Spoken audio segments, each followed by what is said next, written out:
आवाज आ गई बेटा? Yes sir. Yes sir.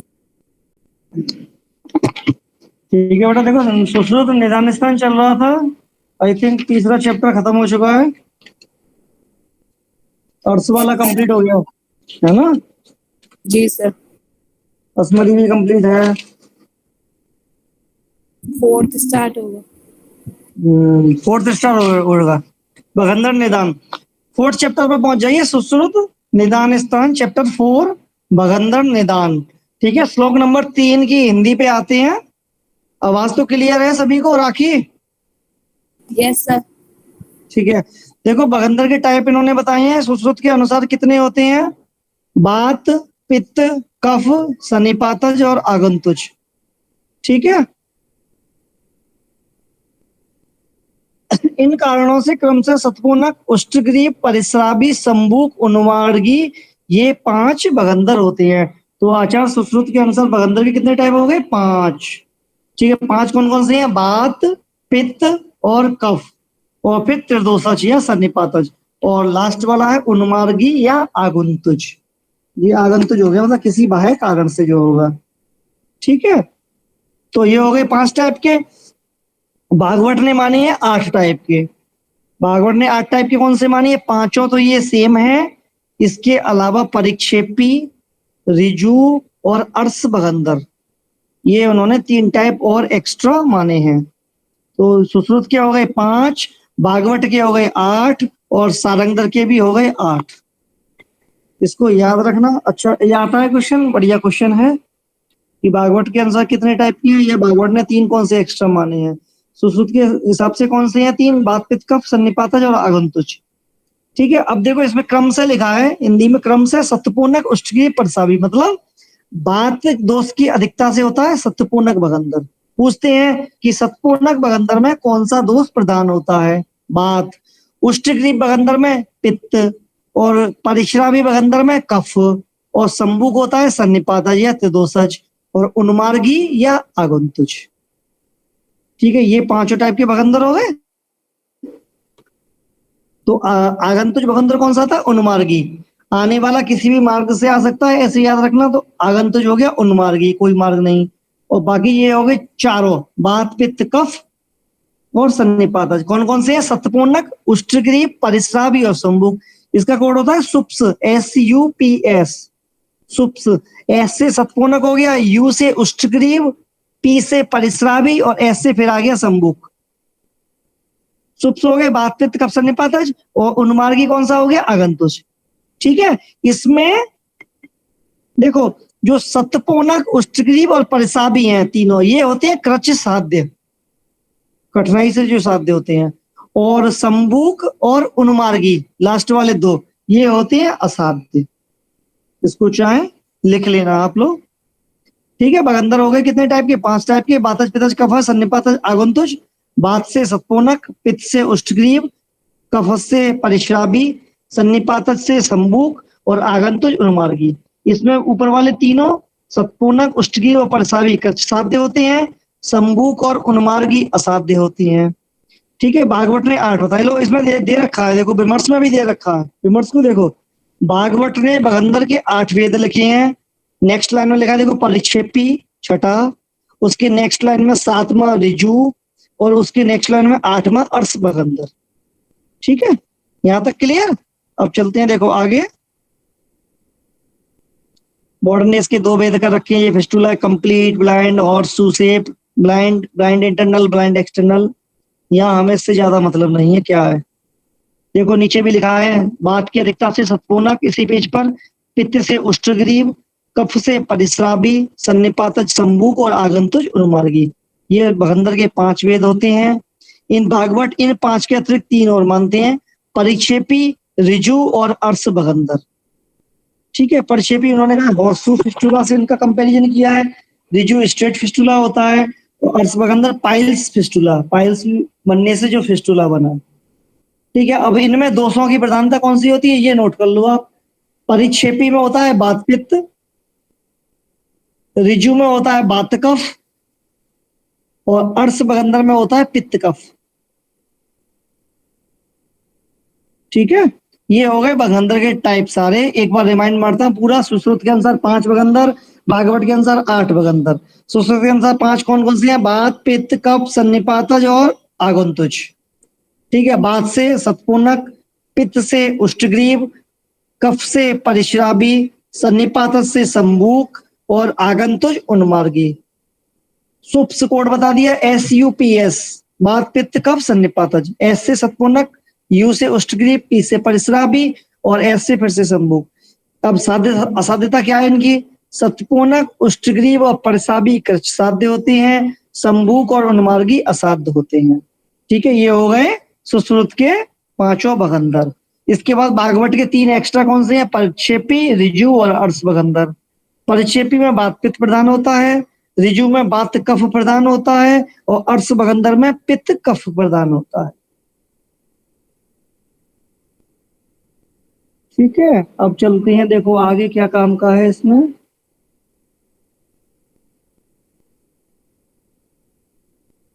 देखो अभी ये इसी पेज पे जहां सुश्रुत के भगंदर के 5 वेद लिखे ना, उससे जस्ट 1 लाइन ऊपर पहुंचो। देखो जो सुश्रुत के भगंदर के 5 वेद पेज के नीचे लिखा है सबसे, 1 2 3 4 5 इंडेक्स बना के, उससे जस्ट ऊपर लाइन देखो। देखो इसमें क्या लिखा है? सुश्रुत में बहिर्मुख को पराचीन और अंतर्मुख को अर्वाचीन नाम से जाना जाता है। ठीक है, इसको अंडरलाइन करो। बहिर्मुखी क्या होते हैं? जिनका एक्सटर्नली ब्लाइंड होते हैं जो, और एक्सटर्नली ब्लाइंड का मतलब जो बाहर से बंदा अंदर ही अंदर ट्रैक बनता जा रहा है। अंतर्मुख जिनका अंदर अंदर, जो इंटरनली ब्लाइंड है, जिनका बाहर से मुख खुला है, वो होते हैं अंतर्मुख। अब ये बताओ पराचीन और अर्वाचीन कहाँ पढ़ा था? किसी को याद है? सूत्र स्थान में कहीं बताया था। और डिकोड करो। हाँ बताओ बताओ। दोषों की निकालने की गति के लिए प्राचीन में तो हम बाहर से ही निकाल देंगे, अर्वाचीन में अनुलोम गति से। पहुंचिए तो तुम थोड़ा कहिए, थोड़ा बोलिए। 200 के लिए नहीं है, शल्य आहरण विधि। हाँ जी, हाँ जी। पराचीन होता है अनुलोम विधि से निकाल देंगे, और अर्वाचीन शल्य है तो प्रतिलोम विधि से निकाल देंगे। सही पहुंचे, लेकिन ये भी इंपॉर्टेंट था बहुत, इसलिए मैंने यहाँ रिपीट कराया इसको। यहाँ ये नहीं पूछेगा बहिर्मुखी पराचीन है या अंतर्मुखी अर्वाचीन है, पूछेगा शल्य आहरण विधि से कि पराचीन शल्य है उसको कैसे निकालेंगे? अनुलोम विधि से। मतलब जिस रास्ते में वो अंदर तक गया है उसी रास्ते से आगे बाहर निकाल देंगे। और अर्वाचीन शल्य है जो ऊपर ऊपर है, उसको प्रतिलोम से, मतलब गड़ गया कोई तीर, उसको वापस खींच दिया तो उल्टा हो गया ना प्रतिलोम। जिस रास्ते से पहुंचा उसके विपरीत, तीर आगे गड़ा उसको बाहर निकाल दिया, ये हो गया प्रतिलोम अर्वाचीन शल्य। पराचीन बहुत डीप चला गया अंदर तो उसको उसी रास्ते से आगे से निकाल देंगे। ठीक है, अब आ जाओ श्लोक नंबर 4 पर, जो कि इंपोर्टेंट भी है। हिंदी देखते हैं। देखो, ये भगंदर भग प्रदेश, गुदा, बस्ती, इन स्थानों का धारण करने से भगंदर कहे जाते हैं। ठीक है, तो भगंदर नाम क्यों कहा? क्वेश्चन ऑप्शन आता है, तीनों रख देते हैं कि भगंदर कहाँ कहाँ हो सकते हैं। भग प्रदेश में हो सकते हैं, गुर्द प्रदेश में भी हो सकते हैं और बस्ती में भी हो सकते हैं। और चौथा ऑप्शन देंगे all of these above. Mostly anal reason में आंसर लगा देगा आदमी के गुर्द प्रदेश में होते हैं, लेकिन ऐसा नहीं है। भग प्रदेश योनि प्रदेश में भी होती है, बस्ती ब्लैडर प्रदेश में भी होते हैं।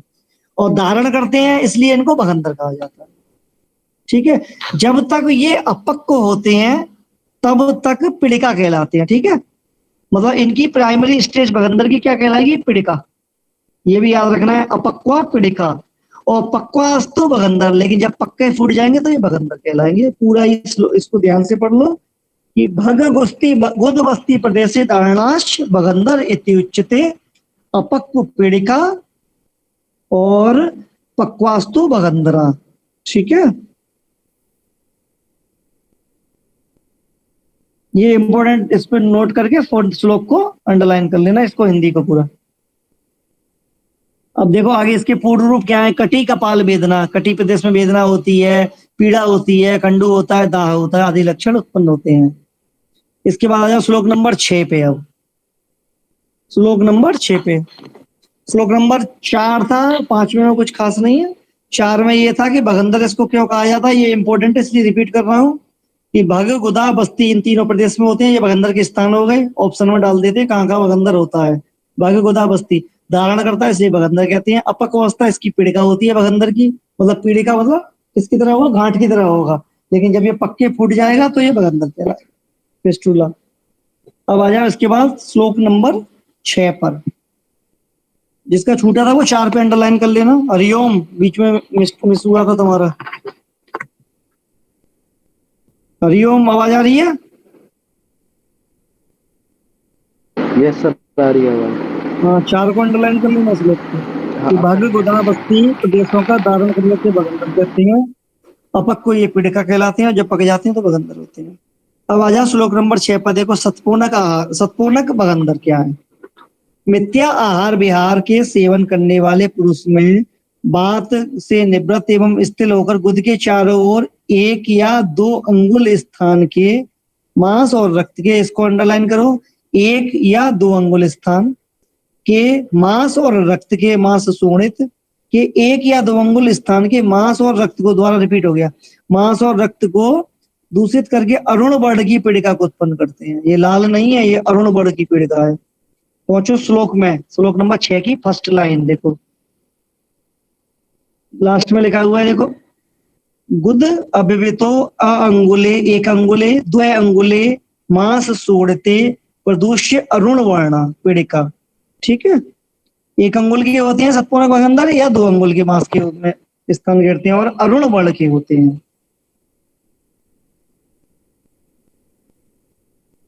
ठीक है, और देखो इसमें क्या है काम का, पीड़िका को पैदा करती है, इतना इंपॉर्टेंट नहीं था ये। आगे देखो, तथा यह पीड़िका उस पुरुष के गोदादि प्रदेश में सुई चुभने की सी पीड़ा करती है। ठीक है, आदि लक्षणों को उत्पन्न करती है, तथा उसकी चिकित्सा न करने से पाक को प्राप्त हो जाती है। ठीक है, अगर हम उस पीड़िका की चिकित्सा नहीं करेंगे तो पाक हो जाएगा, इसको भी अंडरलाइन कर लो। इस पीड़िका के फूटने से, व्रण मूत्राशय के आसपास गीला रहने से छलनी के समान छोटे छोटे छिद्रों से पूर्ण हो जाता है। जो व्रण है उसमें क्या हो जाएंगे, छलनी के समान छोटे छोटे छिद्र हो जाएंगे, इसको भी अंडरलाइन करो। अर्थात उसमें छोटे छोटे व्रण बन जाते हैं, तथा वे छिद्र निरंतर स्वच्छ झागदार स्राव अधिक मात्रा में बहाते रहते हैं, तथा वह व्रण तारण भेदन छेदन सूची भेदन की सी पीड़ा से युक्त रहता है। गुदा अवदीर्ण विदार युक्त हो जाती है। इसकी उपेक्षा करने से या चिकित्सा न करने से उन छलनी के समान छिद्रों से वात, मूत्र, मल और वीर का रिसाव होता रहता है। इसी भगंदर को सतपूर्णक भगंदर कहते हैं। ठीक है, देखो अब इसमें जो सबसे ज्यादा इंपॉर्टेंट है उसको अंडरलाइन करते हैं। आप पहुंचो श्लोक पर, ये हमें नॉलेज के लिए रखना है। पहली लाइन में 1 अंगुले 2 अंगुले और मांस रक्त दूषित है, अरुण वर्ण की पीड़िका है। ठीक है, इसी में आगे चलो, देखो, अप्रतिक्रियामणाम च पाकमय उपति, मतलब इसकी चिकित्सा नहीं करोगे तो पाक हो जाएगा। ठीक है, इसको भी अंडरलाइन करो, ये भी नॉलेज के लिए रखना है। मूत्र से छोड़ दो। अब आ जाओ थर्ड लाइन में, देखो मिल जाएगा आपको, सतपूर्णक अणुमुख छिद्र पूर्यते, अणुमुख छिद्र च पूर्यते, इसको अंडरलाइन करो, ये इंपॉर्टेंट है। ये सतपूर्णक भगंदर का पार्टिकुलर लक्षण है कि छोटे छोटे अणु के समान छिद्रों से, वो छलनी के समान छिद्रों से पूर्ण हो जाता है। ये अणु छिद्रेर पूर्यते, ये इंपॉर्टेंट है सबसे। ये किसका लक्षण है, सतपूर्णक भगंदर का। अणुमुख आया, इतना ध्यान रखना, अणुमुख छिद्र पूर्यते सतपूर्णक भगंदर, छलनी जैसा, सही तो इसको सतपूर्णक नाम दिया है। इसके बाद बिल्कुल लास्ट लाइन देखो, बात मूत्र पुरीस रेतस आगमम, बात का, मूत्र का, पुरीश का और रेतस का, शुक्र का आगमन इस भगंदर से होता रहता है। बस, ठीक है, कितने पॉइंट निकले देखो। अप्रतिक्रियमणाम च पाकमय उपति, ये सिर्फ नॉलेज के लिए लगाया है, आगे समझ में आ जाएगा क्यों लगवाया। और बात मूत्र पुरीस रेतस का श्राव होता है, ये भी आगे आ जाएगा अभी समझ में क्यों लगवाया। ये 2 हो गए। पार्टिकुलर सतपूर्णक भगंदर का क्या लक्षण है, ब्रैकेट में बंद कर दो, अणु मुख छिद्र पूर्यते, जो छोटे छोटे छिद्रों से पूर्ण हो जाएगा वो क्या है, सतपूर्णक भगंदर। और सतपूर्णक भगंदर में कौन सा दोष था राखी, कौन सा दोष था सतपूर्णक भगंदर? वात दोष।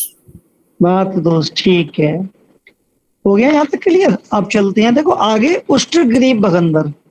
ठीक है, प्रकोपित पित्त, प्रकोपित पित्त बात के द्वारा नीचे के प्रेरित हो पूर्वत उस स्थान में अवस्थित हो, लाल रंग की पतली, यहाँ कैसी पीड़ा है, लाल रंग की पीड़ी, रक्त वर्ण की, उभरी हुई उष्टग्रीव के स्वरूप की पीड़ा उत्पन्न करता है। वहां क्या थी, सत्वर्ण का बात है, देखो बात दोष है ना, तो अरुण वर्ण हो गया, ये पित्त है तो रक्तज वर्ण हो गया, वेदना करता है। और देखो फिर आ गया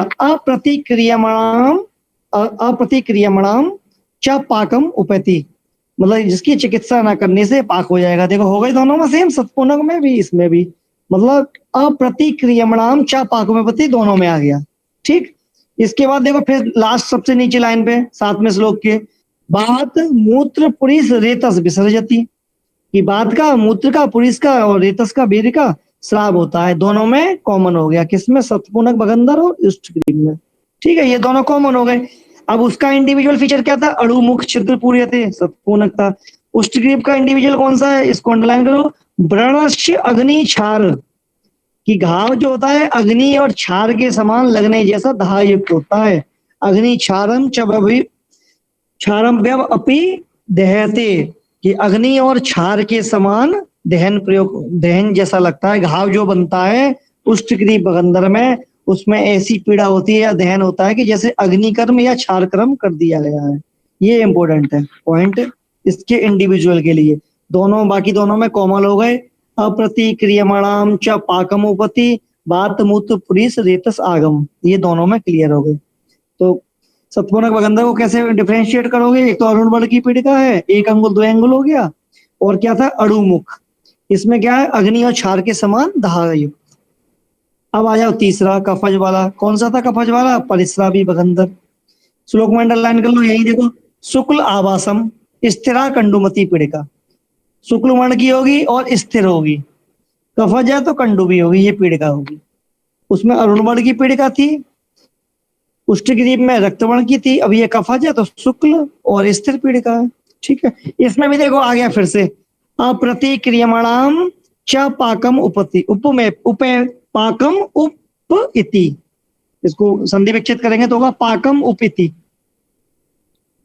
हो गए तीनों में कॉमन फिर से, कि चिकित्सा ना करने पर क्या हो जाएगा, पाक को प्राप्त हो जाएगा। और ऊपर लिखा ही था कि अपक्व अवस्था में पीड़िका होती है बगंदर की इनिशियल स्टेज, और वो पाक होकर बगंदर कहलाती है। वही यहाँ तीनों में आ गए, तीनों में दोनों पॉइंट कॉमन हो गए।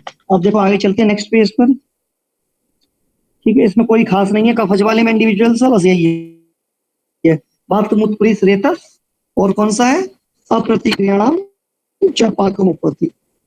ठीक है, परिश्रा भी हो गया। तो इसको ध्यान रखना है, इसको थोड़ा सा, कि शुक्ल आवासन स्थिरा कंडुमती पीड़िका अगर पूछ ले तो हमें कौन सा याद रखना है, कफज वाला। कफज मतलब परिश्रावी बगंदर, इसको थोड़ा सा याद रखना, पूछ भी सकता है यहाँ से।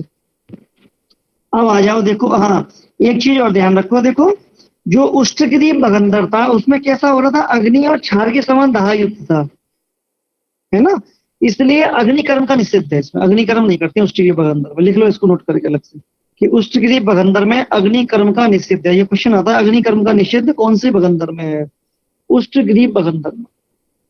चैप्टर 3 निदान स्थान, शिवांशु जल्दी आ गए तुम, कोई ना से। चैप्टर 3 निदान स्थान सुश्रुत, श्लोक नंबर 9। अब आ जाओ शंभुका वर्त पर। शंभुका वर्त में कौन सा दोष था, एस से सन्निपातज, एस से शंभुका वर्त, मतलब त्रिदोषस था ये।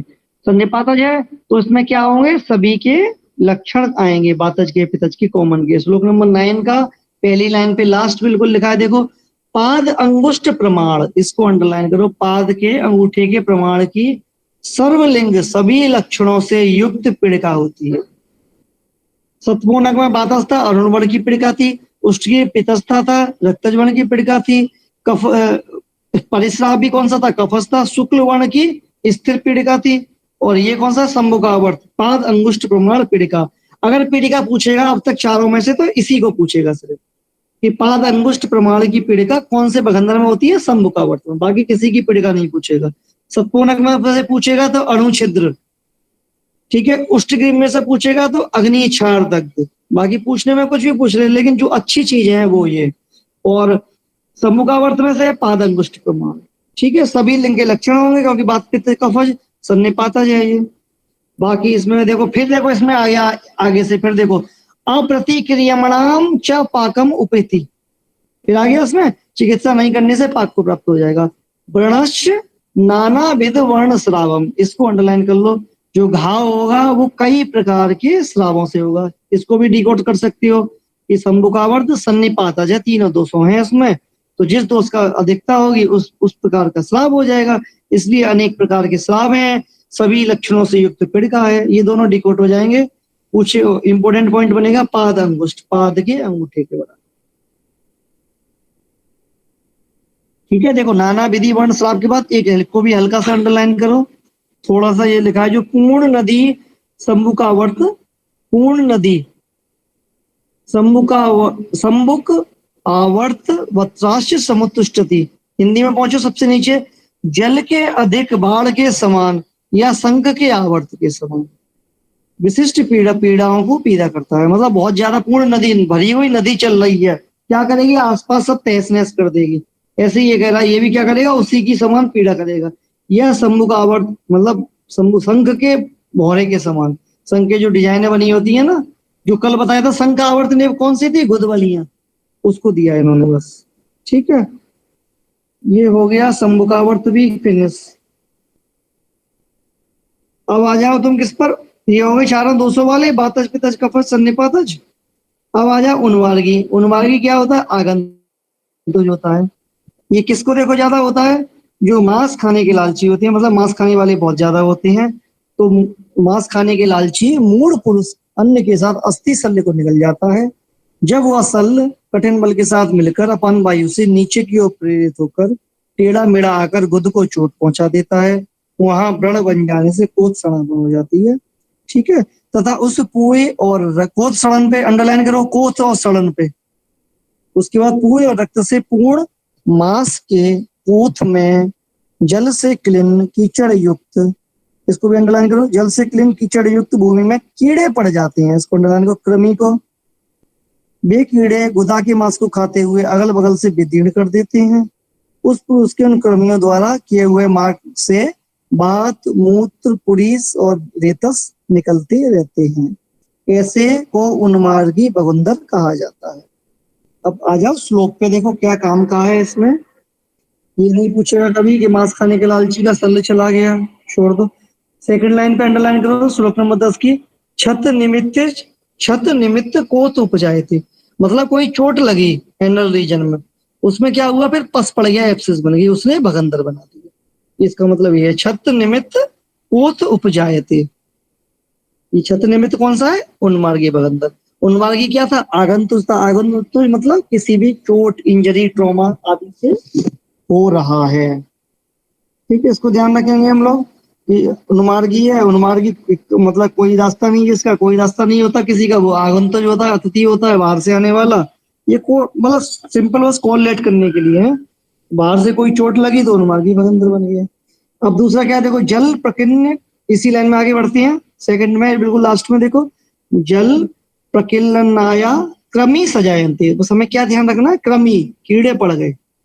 पहले छतने पे तो कोत हुआ, अब कीड़े पड़ गए। मतलब क्रमी अगर पूछ ले कि क्रमी कौन से भगंदर में होते हैं, तो किसमें होते हैं, उन्मार्गी भगंदर में क्रमियों की उत्पत्ति हो जाती है और छतने में होते हैं।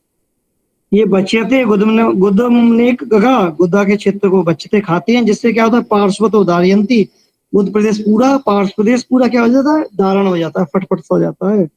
क्रमी होते हैं, बात मूत्र पुरुष रेसस का श्राप होता है। हो गया खत्म। अब एक क्विक रिवीजन लेते हैं चारों भगंदर का, जिससे कंफ्यूजन ना हो। भगंदर तो कितने थे, 5 थे। बात पित्त कफ सन्निपातज। कौन कौन से थे, सुप्स सतपानक, एस यू उष्टग्रीव, पी से परश्रावी और एस से संबुकावत। ठीक है, ये चारों भगंदर थे। सतपूर्णक का क्या भगंदर क्यों कहते हैं, क्योंकि ये भग प्रदेश, गुद प्रदेश, बस्ती प्रदेश तीनों में होते हैं और इन प्रदेशों का धारण करते हैं। इसके अलावा ये अपक्व अवस्था में पीड़िका रूप में होते हैं, पक्व होकर ये भगंदर कहलाते हैं। ये मैं इसलिए बार बार बोल रहा हूँ, ये क्वेश्चन आता है कि भग प्रदेश, गुद प्रदेश, बस्ती प्रदेश, भगंदर को भगंदर क्यों कहते हैं, क्योंकि ये गुद प्रदेश में पाए जाते हैं। ऑप्शन डाल देगा, भग प्रदेश डाल देगा, बस्ती प्रदेश डाल देगा, या 2 डाल देगा, बोथ आंसर दे देगा, नन दे देगा, मतलब हमें तीनों याद रखनी है। इसके बाद क्या था, सतपूर्णक में क्या इंपॉर्टेंट था, अणुमुख छिद्र, अणुमुख छिद्र से भरा हुआ, एक अंगुल दो अंगुल, अरुण बड़ की पीड़िका। अगर हम चिकित्सा नहीं करेंगे सब में पाक हो जाएगा, ये सब में आ चुका है, अप्रतिक्रियमणाम च पाकम उपपत्ति। ठीक है। और क्या था, बात मूत्र पुरुष रेतस का सभी में स्राव होगा अगर हम ढंग से आदमी चिकित्सा नहीं करेगा, या कॉम्प्लिकेशन हो जाएगा, डिजीज क्रोनिक स्टेज में पहुंच जाएगी, तब किसका स्राव होगा, बात मूत्र पुरुष रेतस। ठीक है। इसके बाद था उष्टग्रीव, जो पित्त वाला था, इसमें क्या है, अग्निकर्म और क्षारकर्म के समान दहन होता है, इसलिए इसमें भी अग्निकर्म निषिद्ध है। फिर कौन सा था, परिश्रावी, इसमें शुक्ल आवास की स्त्री पीड़िका थी, इसमें भी वही है, चिकित्सा नहीं करोगे पाक हो जाएगा। फिर था संभुकावर्त, क्या था, पाद अंगुष्ठ प्रमाण पीड़िका, पैर के अंगूठे के समान पीड़िका। ठीक है। सभी प्रकार, विभिन्न प्रकार का श्राव होगा, सभी प्रकार के लक्षण होंगे, इसको भी अंडरलाइन वो कर लोगे, डिकोड। भरी हुई नदी के समान जो धारण करेगा, या शंख के समान। ठीक है। उसके बाद था उन्मार्गी बगंदर, उन्मार्गी क्या था, छत निमित्त है, पोत हो जाएगा, कृमि हो जाएंगे, पार्श्व प्रदेश में धारण होगा, बस हो गए कहानी खत्म। अब एक चीज बताओ,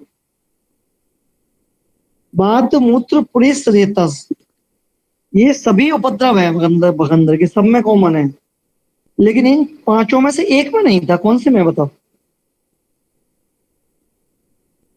संभुकावर्त में।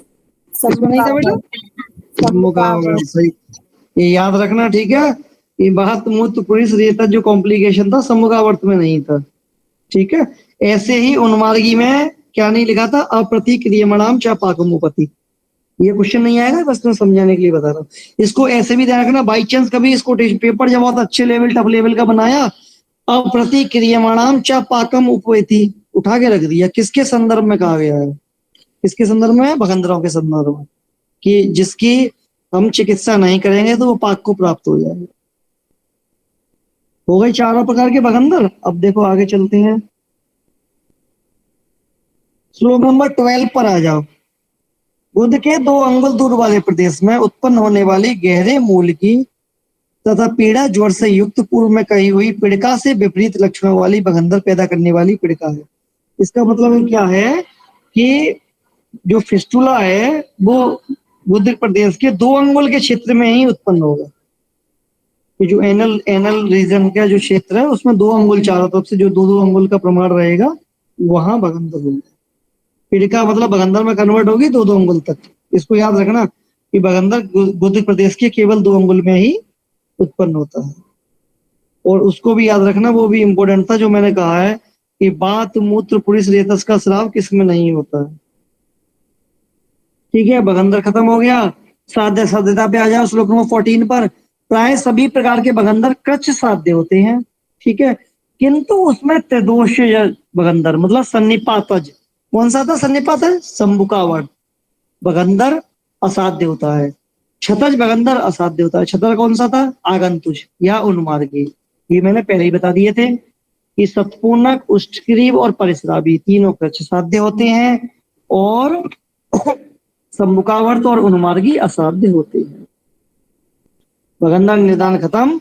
एक चीज और नोट कर लो, सबको पता होगा, गुड सेल रूल बगंदर के लिए होता है, ये क्वेश्चन आता भी है। गुड सेल रूल इसके लिए है, बगंदर के लिए। फिस्टुला इन एनो, ऑप्शन में सब डाल देगा वो, पाइल्स, फिस्टुला इन एनो, पिलोनिडल साइनस, फिशर, वही कंफ्यूजन हो जाएगा।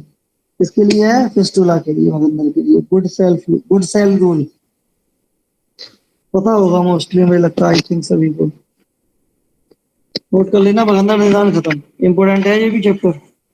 अब इसके बाद आते हैं, देखो नेक्स्ट, कुष्ठ निदान। ठीक है। कुष्ठ के, इसके अनंतर कुष्ठ के निदान का वर्णन करेंगे, जैसे भगवान धन्वंतरी ने सुश्रुत के लिए किया था।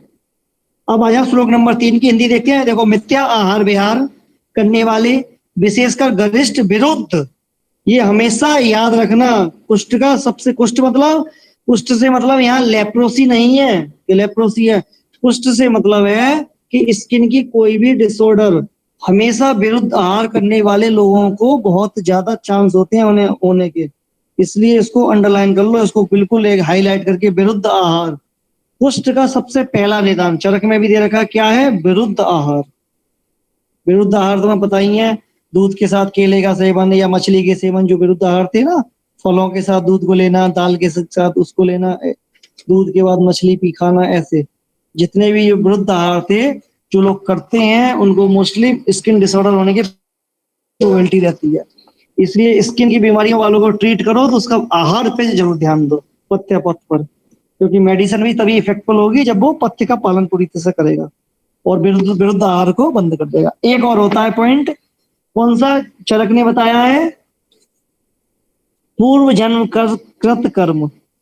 जो होते हैं ना कि पिछले जन्म में हम जो कर्म पाप कर्म करके आए वो भोगना पड़ रहा है, तो ये भी होता है स्किन डिसऑर्डर में। जैसे लेप्रोसी कोड हो गया, बिटिलगो हो गया, यही है ना कि हमारे इस जन्म के कर्म तो हैं ही, पिछले जन्म के भी कुछ कर्म खराब थे, वो चरक ने भी कहा है, पूर्व जन्म कृत कर्म। और दूसरा ये विरुद्ध आहार। तो जब भी चिकित्सा कराओ, मरीज सही नहीं हो रहा स्किन का, उसका आहार पे कंट्रोल करो, अपने आप ठीक होने लगेगा। दूसरा उससे ये कहो कि अपने भगवान की इष्ट देव की आराधना करे हो, तो अगर उसके कोई पूर्व जन्म के कृतकर्म होंगे तो वो कट जाएंगे या कम हो जाएंगे। आगे बढ़ते हैं। विरुद्ध आहार, असात्म भोजन, अजीर्ण के बाद अहितकारी भोजन, रक्त तेल स्नेहपान, वमन के पश्चात, व्यायाम वेतन के पश्चात, ग्राम आनूप और जलीय प्राणियों के मांस को, इसको ध्यान रखना, आनूप जलीय प्राणियों के मांस को निरंतर दुग्ध के साथ सेवन करने से, मतलब मांस का सेवन दुग्ध के साथ लगातार करने से भी कुष्ठ का निदान है। मांस में भी कौन सा है? ग्राम, अनूप और जली। जली इसका ज्यादा इन्होंने बताया है, ठीक है। दुग्ध के साथ सेवन करने से, इसको अंडरलाइन कर लिया। आगे बढ़ो। धूप में घूमने से, काम करने से तब तू सहसा ठंडे पानी में प्रविष्ट हो जाए। वमन के वेग को रोकता है, इसको अंडरलाइन करो। वमन के वेग को रोकने से भी स्किन डिसऑर्डर होते हैं, और स्किन डिसऑर्डर को ट्रीटमेंट करने में भी वमन एक अच्छा रिजल्ट देता है। ऐसे मनुष्य की बढ़ी हुई वायु प्रकुपित हुए पित्त कफ को लेकर त्यर्क जाने वाली सिराओं में, त्यर्क जाने वाली सिराओं में, इसको अंडरलाइन करो, उनमें व्याप्त होकर उन्हें दूषित करके शरीर के बाह्य मार्ग, इसको अंडरलाइन करो, रक्त, लसिका, त्वचा और मांस, ये चारों ध्यान रखना, ये बाह्य मार्ग है जो कुष्ठ में इन्वॉल्व हो रहे हैं। कौन कौन से? रक्त, लसिका, त्वचा और मांस, वो चारों ओर से घेर लेती हैं। फिर विक्षिप्त हुआ दोष जहां जहां संचार करता है उस स्थान पर मंडल पैदा करता है। मंडल को अंडरलाइन करो। बगंदर का पहला क्या था? पिड़िका। कुष्ठ का पहला क्या है, मतलब इनिशियल सिम्टम्स? मंडल पैदा करता है। इस तरह देह की त्वचा में गया हुआ दोष वहां बढ़कर प्रतिकार न करने से यथाक्रम अनुसार रक्त, मांस आदि धातुओं को दूषित करता हुआ शरीर के भीतरी अंगों में अवस्थित रहता है, ठीक है। तो क्या था कुष्ठ का निदान? विरुद्ध आहार, आनूप मांस को दुग्ध के साथ सेवन, वमन का के वेग को धारण करना।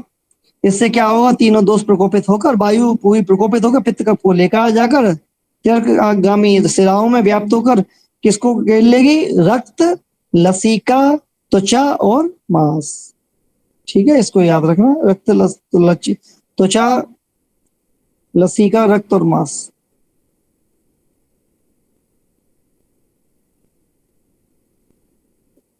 ठीक है, और इसमें कुछ यहाँ खास नहीं है। कुछ हमेशा त्रिदोषज रहता है, ठीक। कुष्ठ की प्रारंभ अवस्था क्या है? मंडल है। अब चलते हैं आगे, नेक्स्ट पेज पर आ जाओ। नेक्स्ट पेज पे देखो, विमर्श में एक जगह तुम्हें लिखा मिलेगा सप्तको द्रव्य संग्रह, 1 2 3 4, 5वीं लाइन में, पेज नंबर 320 पर, श्लोक नंबर 4 से ऊपर, 1 2 3 4, 5वीं लाइन में, सप्तको द्रव्य संग्रह। ये किसके लिए कहा जाता है? कुष्ठ के लिए। अंडरलाइन कर लो इसको। माधव ने लिखा है ये नहीं पूछेंगे, बस ये पूछेंगे सप्तको द्रव्य संग्रह क्या होता है। सप्तको द्रव्य संग्रह होता है कुष्ठ के लिए, और सप्तको बल किसके लिए होता है? सप्तको बल, सप्तक बल या सप्तको बल राज्यक्षमा के लिए, और सप्तक धातु होती है विसर्ग के लिए, ठीक। क्लियर हो गया? सप्तको द्रव्य संग्रह कुष्ठ के लिए, सप्तक धातु विसर्प है, और सप्तक बल राज्यक्षमा। अब आ जाओ कुष्ठ का पूर्व रूप, श्लोक नंबर 4। त्वक पारुष्य, त्वचा में खुरदराहट, कठोरता आना, रोम अकस्मात रोमहर्ष, अचानक से रोंगटे खड़े होना, कंडू खुजली होना, स्वेद बाहुल्य, पसीना का बहुत आना, अस्वेदनम, और पसीना का बिल्कुल ना आना, इसको अंडरलाइन करो। स्वेद बाहुल्यम अस्वेदनम, मतलब पसीना का बहुत आना या पसीना का बिल्कुल ना आना, ये किसका पूर्व रूप है? कुष्ठ का पूर्व रूप है। ये इंपॉर्टेंट इसलिए भी है पॉइंट क्योंकि बात रक्त का भी यही पूर्व रूप है, स्वेद बाहुल्यम अस्वेदनम। ठीक है, बात रक्त का भी पूर्व रूप है और कुष्ठ का भी है। कुष्ठ का ज्यादा पूछते हैं इसलिए आदमी बात रक्त पे ध्यान नहीं देता। पसीने का बहुत आना, पसीने का बिल्कुल ना आना कुष्ठ का पूर्व रूप होता है, बिल्कुल वो है सर्वविदित, यही क्वेश्चन आता है। लेकिन बात रक्त का भी सेम यही पूर्व रूप होता है, इसलिए इसको ध्यान रखना या चाहे लिख लेना साथ में। स्वेद स्वेद बाहुल्यम अस्वेदनम क्या है? ये बात रक्त का भी पूर्व रूप है। ठीक है, क्योंकि ये स्वेदवाही स्रोतस की इन्वॉल्वमेंट हो रहा है ना। बा अंग प्रदेशानाम, स्वाप शरीर के अंगों की शून्यता होना, छत विसर्प, ठीक है, उत्पन्न विसर्प, असृज कृष्णता, रक्त कृष्ण वर्ण का हो जाएगा, इसको अंडरलाइन करो। असृज कृष्णता, खून का रक्त कृष्ण वर्ण का होना, काला काला सा खून आने लगेगा स्किन डिसऑर्डर में, कुष्ठ में। ठीक है, सबसे इंपॉर्टेंट स्वेदम बाहुल्यम अस्वेदनम। थोड़ा सा कम इंपॉर्टेंट असृज कृष्णता, कि रक्त का कृष्ण वर्ण का होना। अब इसके बाद आते हैं श्लोक नंबर 5 पर, कुष्ठ के भेद। कुष्ठ के भेद कितने देखो होते हैं? 7 महाकुष्ठ होते हैं, 11 क्षुद्र कुष्ठ होती हैं, इस प्रकार कुष्ठ के 18 भेद होते हैं। किसके अनुसार है ये? आचार्य सुश्रुत के अनुसार कुष्ठ के 18 भेद हैं, 7 महाकुष्ठ हैं, 11 क्षुद्र कुष्ठ हैं, हो गए 18। जबकि आचार्य चरक के अनुसार 7, 8 और असंख्य, 7, 18, 8 नहीं 7, 18 और असंख्य भेद हैं। तो ये भी ध्यान रखना कि असंख्य भेद कुष्ठ के किसने बताए हैं? आचार्य चरक ने। सुश्रुत ने 18 बताए हैं। कौन कौन से? 7 महाकुष्ठ, 11 क्षुद्र कुष्ठ। महाकुष्ठ तो बड़े बड़े वाले कुष्ठ हो गए, बाकी छिद्र कुष्ठ हैं वो स्किन डिसऑर्डर होती हैं, अर्टिकेरिया हो गया, एलर्जी हो गई, ये सभी क्षुद्र कुष्ठ में आ जाते हैं। चरक ने कौन सी बताई है? 7 को 7, 18 और असंख्य। ठीक है, अब आ जाओ इसी में नीचे देखो, श्लोक 5 के 6 के श्लोक के ऊपर लिखा हुआ है कि महाकुष्ठ कौन कौन से हैं, बस महाकुष्ठ के नाम याद रख लो। सुश्रुत के अनुसार अरुण उदंबर, ऋष्यजीव, कपाल काकड़क और पुंडरीक और दंद्रु, ये 7 महाकुष्ठ होते हैं। इसके आगे के 4 तो देखो ऐसे याद हो जाते हैं, किसी को आवाज देती है ना ए, नहीं सुनना तो आवाज दी उसे ओ, तो ए ओ हो गया, ए से अरुण, ओ से उदुम्बर, ए ओ ऋषि काका, ऋषि से ऋषजीव, ऋषजीव और काका से हो गया काकड़क और कपाल और पुंडरी को दंद्रु। याद कर लेना, ज्यादा कोड वर्ड नहीं मैं उनको याद करता, बता देता हूँ तुम्हें फिर भी, क्योंकि कोड को याद रखना और टिपिकल काम होता है। पहले कोड याद रखो, उसको फिर डिकोड करो, फिर भी याद करने को देख लेना। ए ओ ऋषि काका, आवाज दे रहा है कोई किसी ऋषि काका को। पुंडरी कमल लाने के लिए कि फलानी जगह से कोई कमल ले आओ दादाजी। दद्रु, दद्दू से दादा हो गए, पुंडरी कमल हो गया। ए ओ ऋषि काका दादा, कमल कमल ले आओ, तो हो गया अरुण उदुम्बर ऋषि, कपाल काकड़क, पुंडरीक दंद्रु, ये 7 महाकुष्ठ होते हैं। ठीक है, और देखो अब क्षुद्र कुष्ठ कौन से हैं? 11, वो हमें याद करने की जरूरत नहीं है, अब वो बचे हुए 11 क्षुद्र कुष्ठ होते हैं। कौन कौन से हैं? देखो क्षुद्र कुष्ठ, स्थूल अरुस्क, महाकुष्ठ। अब इसको ध्यान रखना, देखो महाकुष्ठ लिखा है लेकिन है क्षुद्र कुष्ठ सुश्रुत में, इसको अंडरलाइन करो। महाकुष्ठ क्या है? सुश्रुत का क्षुद्र कुष्ठ है। एक कुष्ठ, चरमदल, चरमदल भी इंपोर्टेंट है, पूछ लेता है कौन सा कुष्ठ है। विसर्प, परिसर्प, परिसर्प, सिद्म, सिद्म भी बहुत पूछता है। विचर्चिका, किटिप, पामा, रक्षा, ये 11 क्षुद्र कुष्ठ होते हैं। ये सभी स्किन डिसऑर्डर हैं, चर्म रोग हैं ये 11 के 11। ठीक है, इसमें अभी इंपोर्टेंट कौन सा है? टिक लगा लो। महाकुष्ठ, चर्मदल, सिद्म और विचर्चिका, ये पूछ लेता है ये कौन सा कुष्ठ है, ये कौन सा है? क्षुद्र कुष्ठ। श्लोक नंबर 6 पे आते हैं। इस सभी प्रकार के कुष्ठ वातयुक्त, पित्तयुक्त, कफयुक्त तथा कृमियुक्त होते हैं। कृमियुक्त भी होते हैं, ध्यान रखना। ठीक है। उत्पन्न दोष ग्रहण बिम्बनादि कुछ नहीं है। तो चलो, जो दोष बलवान होगा उसके लक्षणों का उससे ग्रहण होगा। उसके बाद आगे देखो क्या है। तो इसमें एक थोड़ा सा ध्यान रखने का, तो देखो ये है, ये लिखा है ना, वातज पितज कफज सन्निपातज सक्रमिणान। सुश्रुत के चरक के अनुसार क्या है, सभी कुष्ठ क्रमी युक्त हैं सुश्रुत के अनुसार यहाँ, लेकिन चरक ने ऐसा नहीं कहा है। उन्होंने कहा है कि वातज और सन्निपातज में क्रमी नहीं होते हैं। वातज कुष्ठ में और सन्निपातज कुष्ठ में क्रमी नहीं पड़ते हैं, बाकी सभी कुष्ठों में क्रमी पड़ जाते हैं। ठीक है, इसको ध्यान रखना है। जरिए रिपीट कर दीजिए। सुश्रुत के अनुसार क्या है, सभी कुष्ठ क्रमी युक्त होते हैं। श्लोक नंबर 6 में लिखा है, देखो, सर्वाणी कुष्ठानी सवातानी सपित्तानी सश्लेष्माणी सक्रमिणी। वात पित्त कफज त्रिदोष तो बताया ही था पहले मैंने, और क्रमी युक्त भी होते हैं सर्वाणी, सभी कुष्ठ सुश्रुत के अनुसार। जबकि आचार्य चरक ने कहा है कि वातज और सन्निपातज जो कुष्ठ होते हैं उनको छोड़कर बाकी सभी कुष्ठ क्रमी युक्त होते हैं। मतलब वातज और सन्निपातज कुष्ठ में क्रमी नहीं पड़ेंगे आचार्य चरक के अनुसार। कहीं देखो, शायद ब्रह्मेश में भी कहीं होगा।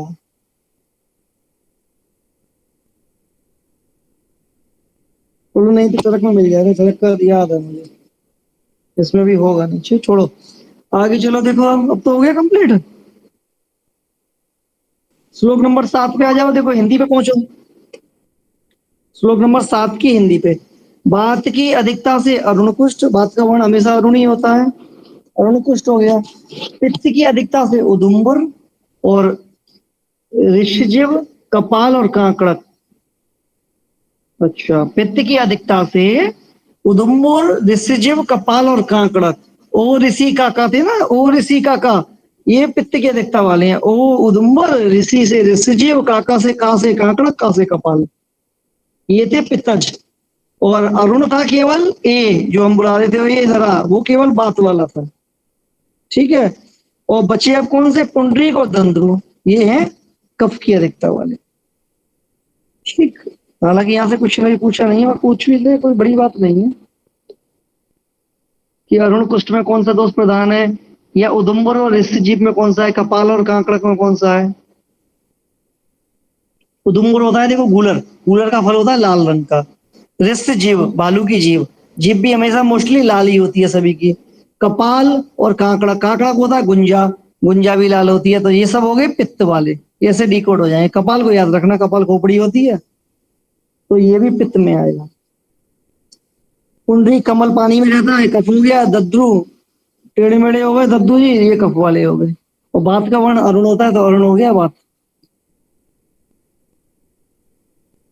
ठीक है, अब आते हैं श्लोक नंबर 8 पे। देखो क्या है, देखो, उन दोषों में बात की अधिकता होने से लालिमा की आभा ले हुए पतले फैलने वाले सुई चुभोने की पीड़ा एवं स्पर्श ज्ञान के अभाव से युक्त अरुण नामक कुष्ठ होता है। इसको ध्यान रख लो कि स्पर्श का अभाव हो जाएगा अरुण कुष्ठ में। ठीक है। बाकी बात का है तो बात जैसे ही लक्षण होंगे, ये सुई जैसे चुभने जैसी पीड़ा हो रही है, ETC, बाकी कोई खास नहीं है। बस इतना इसको ध्यान रख लो, स्पर्श ज्ञान का अभाव हो जाएगा किसमें, अरुण कुष्ठ में। आगे चलो। देखो, पित्त की अधिकता से पके हुए गूलर के फल के समान पक्को उदुम्बर, उदुम्बर कुष्ठ हो गया। तथा ऋषिजीव, भालू की जीभ के समान कुरकुरे होते हैं। कपाल काला, ठेकरे के समान कपाल कुष्ठ। कांकड़ तक, गुंजा के फल के समान रक्त कुष्ठ होते हैं। इन चारों कुष्ठों के ओस, चोस, पर्दाय, धूमानयन, शीघ्र उत्पत्ति, शीघ्रता पाक, विदारण और क्रमियों का उत्पन्न होना, ये सामान्य लक्षण है। ठीक है। मतलब सभी कुष्ठ में क्या थे, क्रमीय पढ़ना सामान्य लक्षण था। उसमें भी विशेष रूप से ये चारों कौन से हैं, और इसी का उदुम्बर, ऋषिजिव, कांकड़क और कपाल, ये क्या थे, पित्त की अधिकता वाले थे। इन चारों में क्रमी उत्पन्न होने का विशेष लक्षण है, मतलब विशेषता है। होंगे सभी में, लेकिन इसमें विशेष रूप से होंगे। तो क्रमी जन्य किस सामान्य लक्षण किसका है, पित्तज कुष्ठ का भी है। वैसे सभी कुष्ठ का है, डिफरेंशियली डायग्नोज करेंगे तो पित्तज कुष्ठ का है। देखो, इसमें श्लोक में लिखा हुआ भी है। श्लोक नंबर 8 की तीसरी लाइन, तेसाम चतुर्णाम छोड़ दो ओस चो चतुर्णाम, ये चारों कुष्ठ ओस चोस परिदाह धूमयानानी क्षिप्रोत्थान प्रपाक, शीघ्र उत्पत्ति होगी। क्षिप्रोत्थान मतलब शीघ्र उत्पत्ति, प्रपाक क्षिप्रपाक मतलब शीघ्र पाक होगा। ठीक है, भेदन भेदारण होगा। क्रमी जन्य च सामान्यानि लिंगानी, इसको अंडरलाइन करो। क्रमी जन्य च सामान्यानि लिंगानी, पिताजी पुष्ट का है। और वो अगर सर्वाणी करके पूछे तो क्या है, क्रमी किस कुष्ठ में होते हैं, तो सभी कुष्ठ में होते हैं। डिफरेंशियली पूछ ले तो पित्तज में होते हैं। और अगर ऐसा नहीं है, वो बात पित्त का सारे देगा तो ऑल ऑफ दी हो जाएगा। ऐसा नहीं है कि आप केवल पित्त पे लगाए, या केवल एज इट इज श्लोक उठा के रख दिया, क्रमी जन्यम च सामान्य लिंगानी, कौन से कुष्ठ का विशिष्ट लक्षण, तो पित्तज कुष्ठ हो जाएगा। ठीक है, आगे देखो चलो। ये हो गया क्रमी का आवाज कफ के पत्ते के समान पुंडरीक हो गया। अलसी के बीज के समान कौन सा हो गया, दंद्रु कुष्ठ हो गया। और ताम्रबर्ण के समान फैलने वाले दंद्रु कुष्ठ होते हैं, इसको याद रख, इसको टिक लगा लो। अतसी पुष्प और ताम्रबर्ण के दंद्रु कुष्ठ है। ठीक है, हो गए पांचों कुष्ठ पूरे। 6 कुष्ठ कौन कौन से हैं देखो। अरुण कुष्ठ पहला कौन सा है, अरुण कुष्ठ। क्या है, बात क्या दिखता से, महाकुष्ठ है। दूसरा आया उदुम्बर कुष्ठ, ऋषिजिम कपाल और काकड़क, ये क्या है, पित्त की अधिकता से है। इसका क्या लक्षण है, क्रमीजन सामान्य लक्षण है इनका। और क्षिप्र उत्थान है, क्षिप्र का प्रपाक है, बहुत जल्दी, मतलब ये उत्पत्ति होगी, इनको बहुत जल्दी पक जाएंगे। हो गए पित्तज कुष्ठ 4 और 1 पहला 5 हो गए कुष्ठ। इसके बाद रह गए 2, कौन कौन से देखो, पुंडरीक के समान कफज कुष्ठ और अत्सी के पुष्प के समान दंद्रु कुष्ठ, ये इंपोर्टेंट है। अत्सी के पुष्प के समान पुंडरीक कमल जैसा, दंद्रु बस इंपोर्टेंट निकला, कौन सा, अत्सी पुष्प और ताम्रबर्ण का। अत्सी होता है अलसी। ये हो गए कौन से हमारे,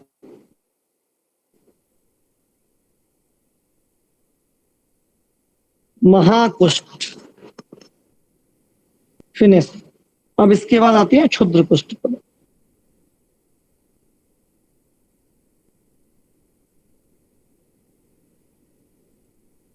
एक मिनट के लिए होल्ड रखता हूं, कुछ काम है।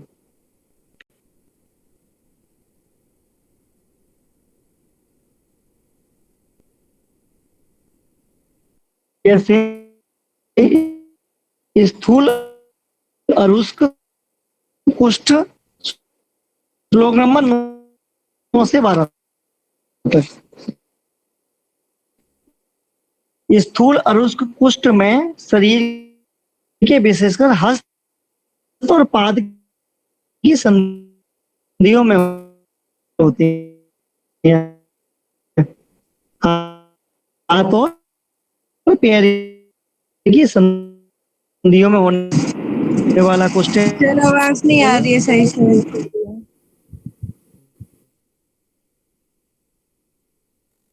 स्थूल अरुष्क मोटा और अत्यंत भयंकर स्थूल है, कठिन व्रण वाला होगा।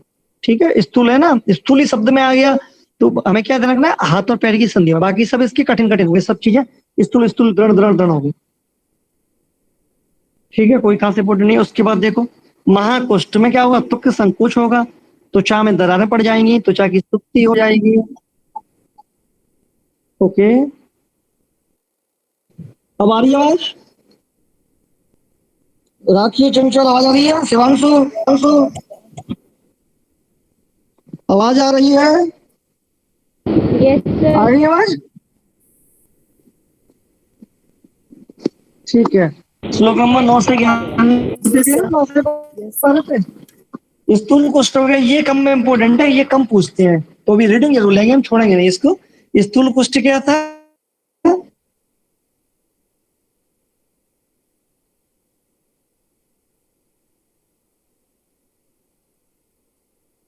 कि स्थूल कुष्ठ जो था, स्थूल अरुष्क कुष्ठ था, किसमें होगा, हाथ पैर की संधियों में होगा। संधि स्थिति दारुणानी स्थूल अरूसी, स्टीव, कठोर अरूसी, वह सब कुछ कठिन होगा, दारुण होगा, कठिन होगा। क्या हुआ, आवाज नहीं आ रही? यस सर, नहीं आ रही है।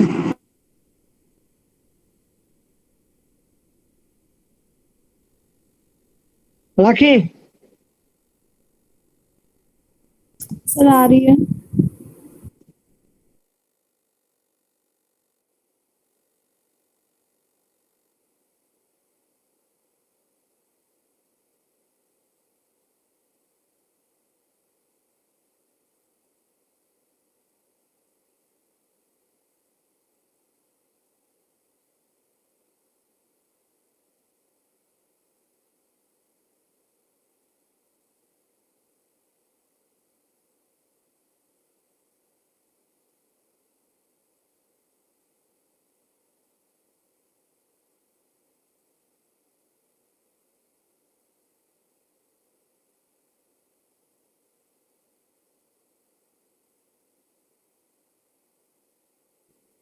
आवाज आ रही है सभी को? यस अब आने लगी, ठीक है। कहाँ थे हम? क्षुद्रकुष्ठ पर थे। स्थूल और कुष्ठ हो गया, हाथ पैर की संधियों में होता है, कठिन होता है, दारुण होता है, भयंकर होता है। ठीक सर, है। ब्रेक हो रही है वॉइस। इसके बाद महाकुष्ठ था, बस महाकुष्ठ में याद रखना है, ये सर आवाज नहीं आ रही है। कुष्ठ है, ये महाकुष्ठ नहीं है, क्षुद्र कुष्ठ है सुश्रुत के अकॉर्डिंग। त्वचा में संकोच होगा, त्वचा में दरारें पड़ेंगी। ब्रेक हो रही है, नेटवर्क इश्यू ज्यादा है। और किसी को भी हो रही है ब्रेक? राहुल, जयप्रभा, शिवांशु, करुणा, हाँ सर, चंचल। Okay okay okay. अब आ रहा वाई सर। फाई पे भी नहीं चल रहा।